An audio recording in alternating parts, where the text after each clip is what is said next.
అందరికీ స్వాగతం. ఈరోజు మనం ఒక చాలా ఆసక్తికరమైన ప్రయాణం మొదలుపెట్టబోతున్నాం.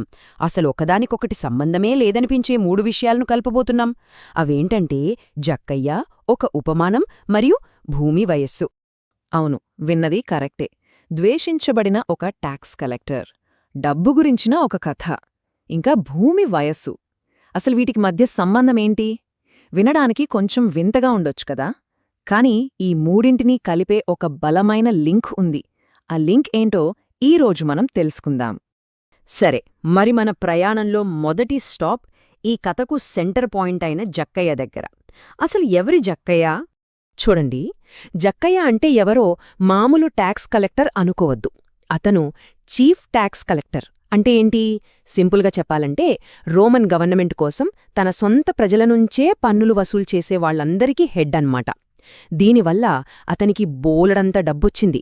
కాని అదే సమయంలో ప్రజలందరూ అతన్ని ఒక దేశద్రోహిగా, ఒక కరప్షన్ సింబల్గా చూసేవాళ్లు.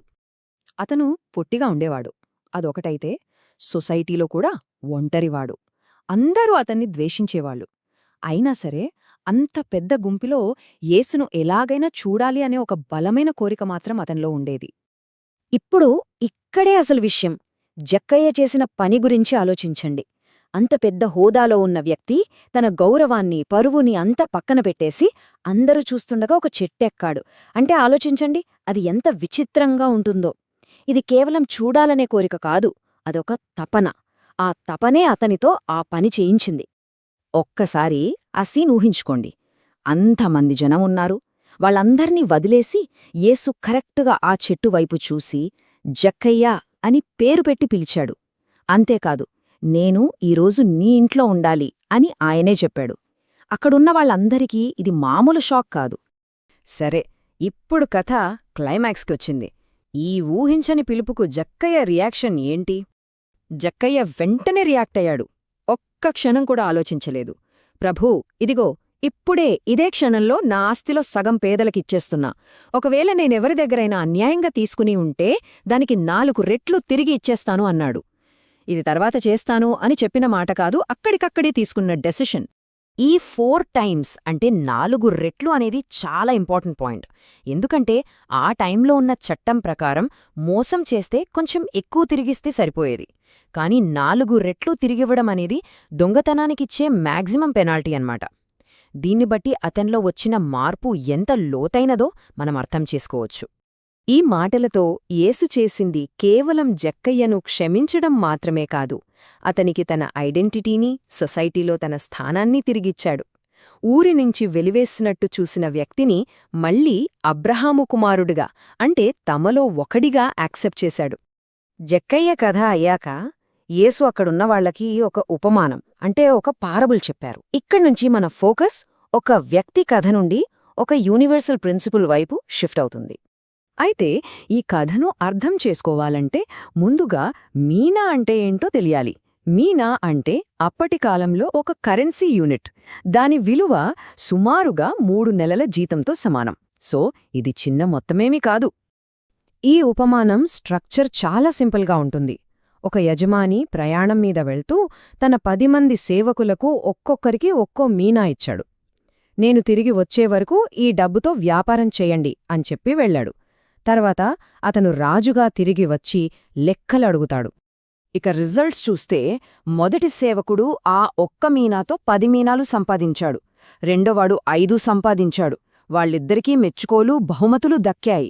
కాని మూడో సేవకుడేం చేశాడంటే భయంతో ఆ మీనాని ఒక గుడ్డలో చుట్టి దాచిపెట్టాడు. అతను దాన్ని పోగొట్టలేదు, కానీ దాన్ని పెంచడంలో ఫెయిల్ అయ్యాడు.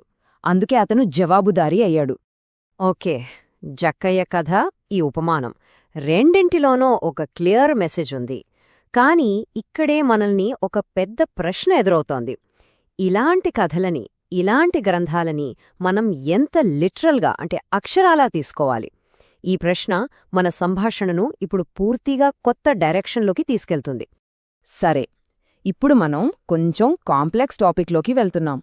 భూమి వయస్సు గురించిన డిబేట్ని మనం బైబిల్ని ఎలా అర్థం చేసుకోవాలి అనేదానికి ఒక కేస్ స్టడీగా చూద్దాం. ఆదికాండంలో దినము అనే పదం మీద చర్చ ఈరోజు కొత్తగా వచ్చింది కాదు. యోమ్ అనే హీబ్రూ పదానికి చాలా అర్థాలున్నాయి. అది 24 గంటల రోజు కావచ్చు, లేదా ఒక సుదీర్ఘమైన కాలాన్ని కూడా సూచించవచ్చు. చరిత్రలో చూస్తే ఒరిజన్, ఆగస్టిన్ లాంటి పెద్ద పెద్ద స్కాలర్స్ కూడా ఈ 6 రోజులని లిటరల్గా కాకుండా ఒక లిటరరీ ఫ్రేమ్వర్క్గానే చూశారు. సాధారణంగా సైన్స్కి జెనసిస్కి మధ్య కనెక్షన్ చూడటానికి 2 మెయిన్ అప్రోచెస్ ఉన్నాయి. ఒకటి ఓల్డ్ ఎర్త్ వ్యూ. వీళ్ళు సృష్టి రోజులని చాలా సుదీర్ఘమైన కాలాలుగా, అంటే యుగాలుగా చూస్తారు. రెండోది యంగ్ ఎర్త్ క్రియేషనిజం. వీళ్ళు ఆ 6 రోజులని ఖచ్చితంగా 24 అవర్స్ రోజులుగానే నమ్ముతారు. ఇవి 2 కూడా కేవలం వేర్వేరు ఇంటర్ప్రిటేషన్స్ అంతే. ఇంట్రెస్టింగ్ ఫ్యాక్ట్ ఏంటంటే, ఈ లిటరల్ 6 డే రీడింగ్ అనేది 19వ శతాబ్దంలో ముఖ్యంగా డార్వినిజం వచ్చిన తరువాత దానికి ఒక రియాక్షన్గా చాలా పాపులర్ అయింది. అంటే ఇది కేవలం ఒక థియలాజికల్ ఇష్యూ కంటే ఒక కల్చరల్ కాన్ఫ్లిక్ట్లో భాగంగా మారింది. సరే, మనం జక్కయ్య గురించి చూసాం, ఒక ఉపమానం గురించి విన్నాం, సృష్టి గురించిన వేర్వేరు ఇంటర్ప్రిటేషన్స్ గురించి కూడా మాట్లాడుకున్నాం. ఇప్పుడు వీటన్నిటినీ కలిపే ఆ కామన్ థ్రెడ్ ఏంటో చూద్దాం. మళ్ళీ మనం మన కథ మొదలుపెట్టిన చోటుకే వెళ్దాం, జక్కయ్య చెట్టెక్కిన ఆ సీన్కి. ఆ గందరగోళ మధ్యలో యేసు చెప్పిన ఒక్క వాక్యం ఈ మొత్తం డిస్కషన్ని అర్థం చేసుకోవడానికి ఒక మాస్టర్ కీ లాంటిది. ఆ వాక్యమేంటంటే, నశించిన దానిని వెదకి రక్షించుటకు మనుష్య కుమారుడు వచ్చెను, అంతే. ఈ ఒక్క వాక్యం జక్కయ్య కథకి సమ్మరి మాత్రమే కాదు, ఇదే మనం మాట్లాడుకున్న 3 విషయాలని కలిపే ఆ లింక్. సమాజం నుండి వెలివేయబడ్డ జక్కయ్యను వెదకడం, ఇచ్చిన మీనాలుతో దేవుని రాజ్యాన్ని విస్తరించమని చెప్పడం, అసలు బైబిల్ యొక్క మొత్తం ఉద్దేశ్యం అన్నీ ఈ ఒక్క పాయింట్ చుట్టూనే తిరుగుతాయి. కాబట్టి చివరిగా ఈ ఒక్క ప్రశ్నతో ముగిద్దాం. ఒకవేళ బైబిల్ యొక్క ముఖ్య ఉద్దేశ్యం ఒక సైన్స్ టెక్స్ట్ బుక్ లాగా పనిచేయడం కాకుండా జక్కయ్య లాంటి నశించిపోయిన వారిని వెదికి రక్షించడమైతే, అప్పుడు 6 రోజుల సృష్టి లాంటి విషయాల గురించి మనం వాదించుకునే విధానం ఎలా మారుతుంది? ఒక్కసారి ఆలోచించండి.